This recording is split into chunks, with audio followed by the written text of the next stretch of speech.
দই, তোর চুলগুলো সাদা বলে তুই মিষ্টির কালো চুল দেখে হিংসা করিস? না বাবা। চুপ কর মিষ্টি, আজ তোকে জমিদারের ছেলে দেখতে আসবে, তৈরি থাকবি। সত্যি বাবা? বাবা আমার বিয়ে দেবে না?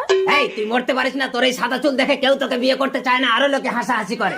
এই দিদি তুই না অমঙ্গল, আজ আমাকে দেখতে আসবে, এই শুভ দিনে তুই বাড়িতে থাকিস না, যা বেরিয়ে যা, যা যা।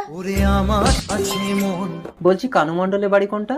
কানু মণ্ডল? কানু মণ্ডল তো আমার বাবা। তার মানে আমি তোমাকে দেখতে এসেছি? না। আহা লজ্জা পাচ্ছ কেন? আমি সুফল, তোমাকে আমার ভীষণ ভালো লেগেছে, বিশেষ করে তোমার বিদেশি হেয়ার কালার।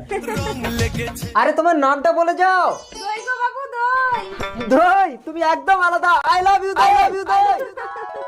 বাবা সুফল, তুমি মেয়ের মুখ না দেখে বিয়ের ডেট পাকা করে নিলে, মুখটা দেখা মিষ্টি। আমি আপনার মেয়েকে দেখেছি। না না, এই মিষ্টি না, ওর মাথার চুলগুলো সাদা ছিল। কি নাম যেন ওর? দই। হ্যাঁ দই, দই। ওকে আমার ভীষণ ভালো লেগেছে। ও তো আমার বড় মেয়ে। হ্যাঁ, ওকে বিয়ে করবো। আসি আঙ্কেল। ঠিক আছে 28 তারিখ, তাহলে দইয়ের সাথেই তোমার